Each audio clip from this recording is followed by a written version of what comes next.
দিন আমি আল্লাহ তাআলাকে খুশি করবার জন্য পড়ো রে। আমি আল্লাহ তোমাদের পক্ষে দলিল দিয়া দিলাম দুনিয়ার জন্য। দুনিয়ার জন্য যে দলিলটা দিলাম, যেটা দুনিয়ার জন্য, দুনিয়ায় যেন তোমার কষ্ট না হয়। ওমাই ইয়াত্তাকিল্লাহা ইয়াজআল লাহু মাখরাজা। বান্দারে বান্দিরে, তোমার আমি দিমু বলে কি দিমু জানো? তুমি যে সকাল থেকে নিয়ে সন্ধ্যা পর্যন্ত মেহনত পরিশ্রম করো ছেলে মেয়ে ফ্যামিলিকে সুন্দরভাবে সচ্ছলভাবে চলার জন্য, রিজিকের ফয়সালা আমার হাতে।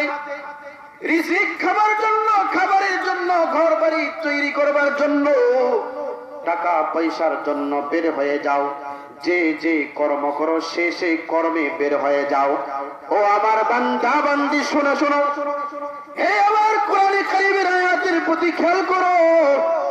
ইত্তাকিল্লাহ, আমার ভয়ে যখন তুমি নামাজে দাঁড়িয়ে যাও, মুয়াজ্জিন মসজিদ থেকে ডাক দেয় হাইয়া আলাস সালাহ, আও কামিয়াবি কি তরফ।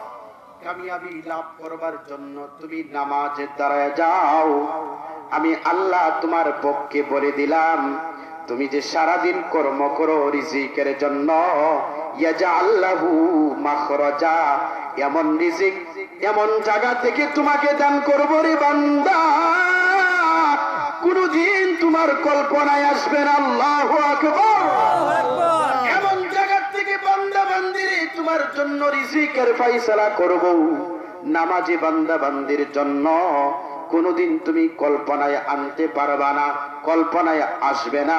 ইয়াজআল লাহু মাখরাজা, এমন জায়গা থেকে তোমার রিজিকের ফয়সালা করব, অর্থনীতির ব্যবস্থাপনা করব, যেই ব্যবস্থাপনা থেকে কল্পনাও তোমার ধরবে না যে এই টাকা পয়সা অর্থনীতি কোত্থেকে আসলো।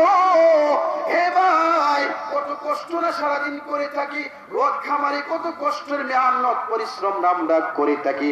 আল্লাহ বলেন দৈনন্দিন, আল্লাহ বলেন দৈনন্দিন বান্দা বান্দি শোনো, 5 ওয়াক্ত নামাজ তোমরা ইমানদারিত্বের সাথে প্রথমে ঈমান আনছ, ঈমান শক্তির সাথে আনায়নের সাথে তোমরা 5 ওয়াক্ত নামাজ আদায় করবে রে বান্দা। আমি দুনিয়ার জন্য তোমার রিজিকের ফয়সালা করে দেব। সুবহানাল্লাহ। যেই মেহনত পরিশ্রম তোমরা সারাদিন করে থাকো, এই রিজিকের মধ্যে এমন বারাকাত আমি দান করব, এমন জায়গা থেকে তোমাদেরকে রিজিকের ফয়সালা করব, কোনদিন তোমাদের কল্পনায় ধরবে না। সুবহানাল্লাহ। দ্বিতীয় নম্বর কথাটা বলি, শেষ করে দিব ভাই। রাত্র গভীর হয়ে গেছে, 2 ঘন্টা চলে গেছে। সেই জন্য বলবো, আগে আমল, আমল ছাড়া রাত্র জাগরণ করলে লাভ নাই, লাভ নাই, ঠিক কিনা? এ আমার মায়ের জাতি শুনো, 2 খানা আমলের কথা বললাম। নাম্বার 1 হলো ঈমান, নাম্বার 2 হলো নামাজ। নামাজ পড়ার ফজিলত আল্লাহ বারাকাত কি দিবেন? 1 নম্বরে বললাম আয়াতে কারিমা দিয়া। 2 নম্বর আয়াতে কারিমায় আল্লাহ তাআলা বলেন, ওয়ামান ইয়াত্তাকিল্লাহা ইউকাফির আনহু সাইয়্যাতিহি ওয়া ইউযিম লাহু আজরা। আল্লাহু আকবার।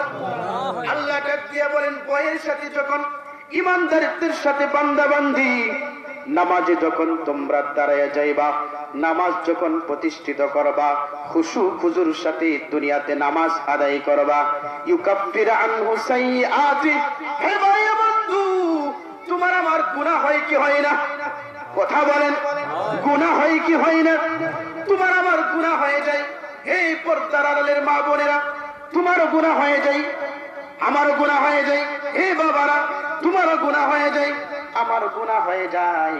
আল্লাহ বলেন, নামাজ যখন তোমরা পড়বা, ইউকাফির আনহু সাইয়্যা, তোমার গুনাহগুলো আমি ক্ষমা করে দেব। সুবহানাল্লাহ। আল্লাহ বলেন, শুধু গুনাহ ক্ষমা না, ওয়া ইউযিম লাহু আজরা। শুধু গুনাহ করা ক্ষমা করে আমি শেষ করব না।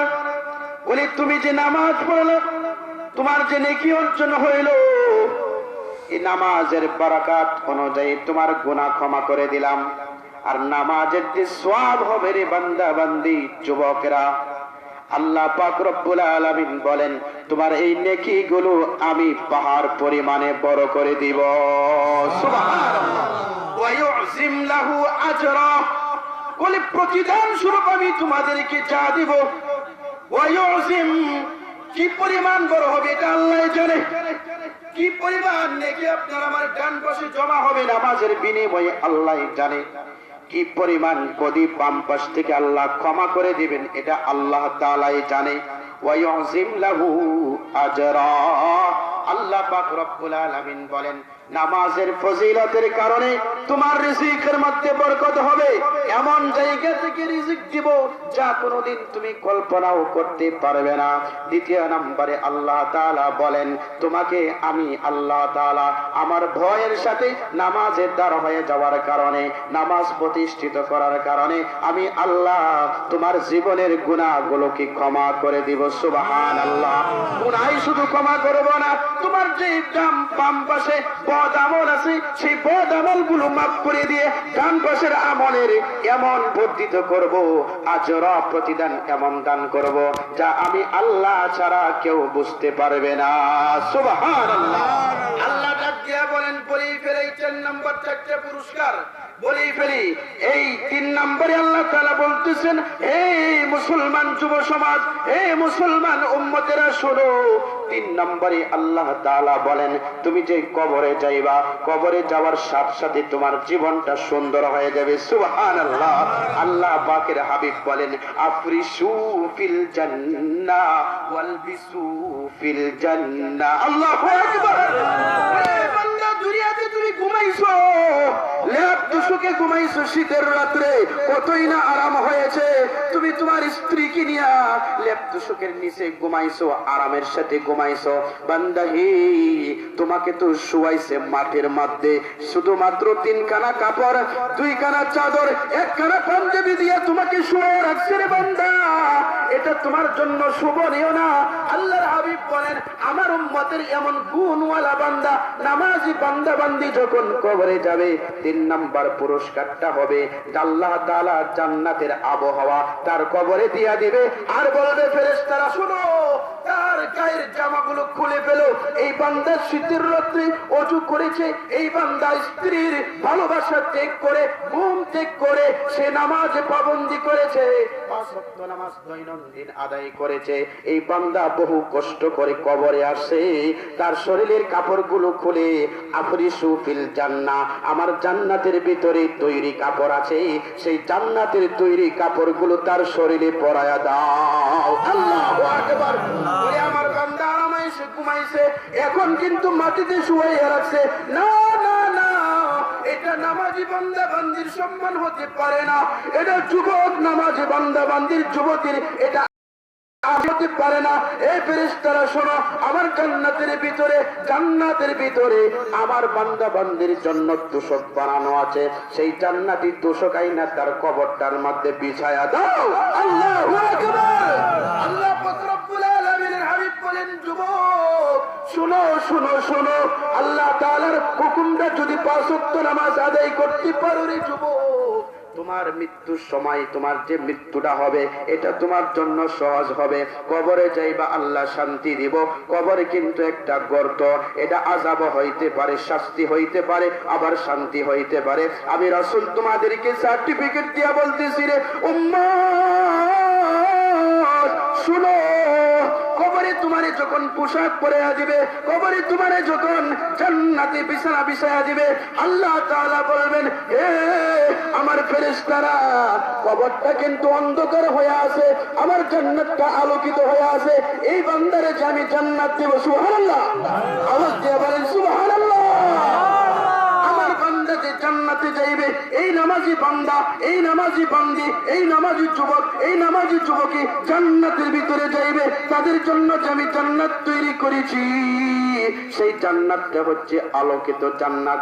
আমার এই জান্নাতি বান্দার কবরের সঙ্গে ওই জান্নাতের যোগাযোগ দিয়া দাও। আল্লাহু আকবার। আল্লাহর হাবিব বলেন এই কবরটা থেকে দিয়ে জান্নাতের ভিতরে চোখের দৃষ্টি পর্যন্ত একখানা রাস্তা করে দেবে। জান্নাত থেকে আবহাওয়া আসতে থাকবে, বাতাস আসতে থাকবে, সুঘ্রাণ আসতে থাকবে। এই সুঘ্রাণে বাতাসে আপনি আমি সেখানে ঘুমায়া যাইব।